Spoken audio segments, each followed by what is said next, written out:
प्रिय शिक्षार्थियों, NIOS के स्टूडियो में आपका हार्दिक स्वागत है।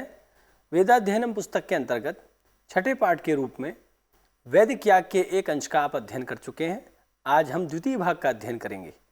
प्रथम भाग में हमने दो विषयों के बारे में विशिष्ट रूप से जाना। अब हम अग्रिम विषय अर्थात पशु याग के बारे में जानेंगे। समस्त पशु यागों की प्राजापत्य पशु ये प्रकृति है। इसे निरूढ़ पशु याग के नाम से भी प्रसिद्धि प्राप्त है। जो आहिताग्नि व्यक्ति है और त्रैवर्णिक है अर्थात ब्राह्मण, क्षत्रिय, वैश्य इन तीन वर्णों में आता है, ऐसा पुरुष इस याग को करने का अधिकारी होता है। यह याग प्रत्येक वर्ष में शरद ऋतु में करना होता है। यदि आवश्यकता हो तो ये 2 बार और 6 बार भी किया जा सकता है। यदि तत्काल करना हो तो इसका प्रारंभ हमेशा वर्षा ऋतु से किया जाता है। यदि 2 बार करना हो तो प्रथम सूर्य के उत्तरायण होने पर और दूसरा दक्षिणायन के समय पर किया जाता है। यदि हमारे मन में यह विचार हो कि हमें 6 बार करना है तो इसे प्रत्येक ऋतु में एक बार करना होता है। पशु इस याग का आहुति द्रव्य है, इसीलिए इस याग को पशु याग भी कहते हैं। इस याग के देवता प्रजापति, सूर्य, इंद्र और अग्नि हैं। इस याग में 6 पुरोहित आवश्यक होते हैं, जिनके नाम क्रमशः अध्वर्यु, प्रतिप्रस्थाता, होता, मैत्र, वरुण, अग्नि और ब्रह्मा। इष्टिमूलक यागों में होता ही अनुवाक्या और याज्ञा से संबंधित मंत्रों का उच्चारण करता है, किंतु पशु याग में होता केवल याज्ञा से संबंधित मंत्रों का ही उच्चारण करता है। मैत्र वरुण नाम का ऋग्वेद का पुरोहित अनुवाक्या से संबंधित मंत्रों का उच्चारण करता है। प्रैष मंत्रों को भी मैत्र वरुण ही पढ़ता है। पशुओं की आहुति के लिए यूप दारू आवश्यक होती है।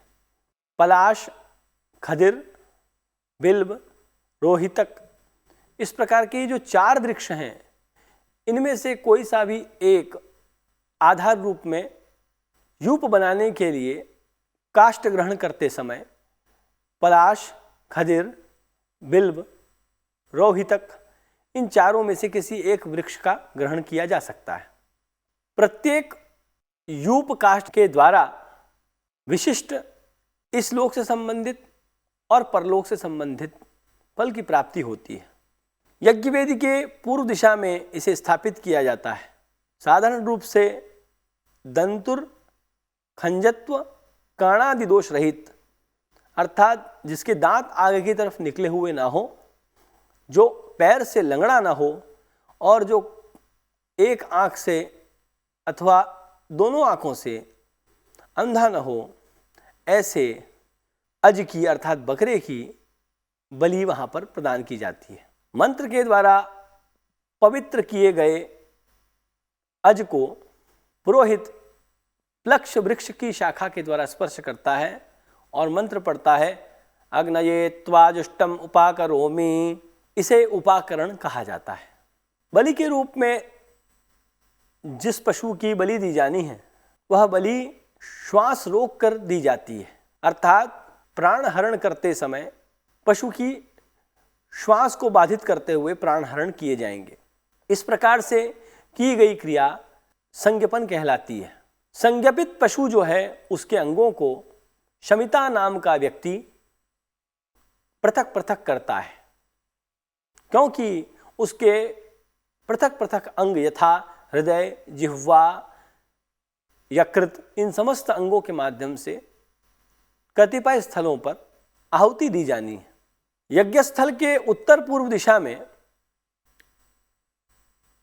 पशु संज्ञपन के पश्चात उसके अंगों को अलग अलग व्यवस्थित रूप से निकालने के लिए एक विशिष्ट स्थान निर्दिष्ट होता है। पशु की वसा अर्थात हृदय में विद्यमान जो द्रव्य है उसे अध्वर्यु नाम का पुरोहित आहुनियाग्नि में डालता है। एक मिट्टी के पात्र में पशु के अंगों को शामित्र के प्रवेश के पश्चात शामित्र नामक वन्य कुंड में, अग्निकुंड में पकाया जाता है। याग के समय पर एक पुरोडाश यज्ञ की अग्नि में प्रदान किया जाता है। केवल प्रतिप्रस्थाता को छोड़कर समस्त यजमान और पुरोहित अर्पित किए गए पुरोडाश का भक्षण करते हैं। इष्टि याग की आलोचना में यह कर्म इड़ा भक्षण के नाम से प्रसिद्ध है। इसके पश्चात पशु के पके हुए अंगों को मिट्टी के पात्र से बाहर निकाल के खंड खंड में काट करके अध्वर्यु उसे आह्वनीय अग्नि में डालता है। मिट्टी के पात्र में पशु मांस के वसा नामक जो रस विद्यमान होता है उसे पुरोहित उसका होम कर देता है। इसके पश्चात एकादश अनुयाज और पत्नी संयाज नाम का कर्म किया जाता है। इस पशुयाग में पशु का संज्ञापन श्वास रोक करके जो करता है उसे पशुवध ऐसा नहीं मानते हैं। वैदिक विधानों के अनुसार यह वध नहीं है और यह पाप के लिए नहीं है। यज्ञ में यदि किसी पशु का ग्रहण किया जाता है, आह्वान किया जाता है और उसके श्वासावरोध पूर्वक उसके प्राण हरण किए जाते हैं तो ये माना जाता है निश्चित रूप से वह अपना पार्थिव शरीर का परित्याग करके देवताओं के उद्देश्य से देवताओं के सायुज्य को प्राप्त हो जाता है। यज्ञ में अनायास रूप से यह पशु दैवी रूप को प्राप्त करता है और पशु को उद्देश्य करके इस प्रसंग में ऋग संहिता में एक मंत्र का उल्लेख प्राप्त होता है। नवा उ एतन्म्रियसे नरिष्यसि देवा इदेसी पतिभिः सुगेभिः। अर्थात हे पशु, तुम मृत्यु लोक को नहीं जाते हो और ना ही हम तुम्हारी हिंसा करते हैं। तुम सरल मार्ग से देवताओं के सायुज्य को देवलोक को प्राप्त करते हो। मनु ने भी इस मत का समर्थन किया है कि यज्ञ में होने वाला वध नहीं है, अर्थात यज्ञ में वध को वध नहीं कहा है। यज्ञ पशु न वध्यते, यज्ञ में पशु को मारा नहीं जाता है, वस्तुतः उसे देवत्व की प्राप्ति कराई जाती है। पुरोडाशस्य इडाभक्षणम इव, पुरोडाश का इडाभक्षण के समान पशुयाग में आहुति से बचे हुए पशुमांस का विधान भी वैकल्पिक रूप से देखने में आता है। इस पशुमांस के भक्षण के विषय में दो विपरीत प्रकार के मत हैं।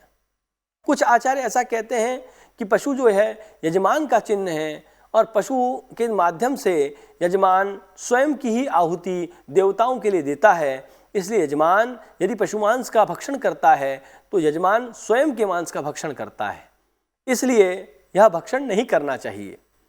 किंतु ऐतरेय ब्राह्मण में इस मत का खंडन किया गया है।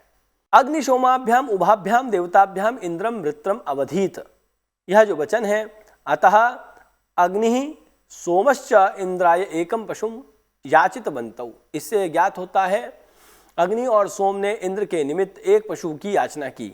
इंद्र ने भी उन्हें वर प्रदान किया।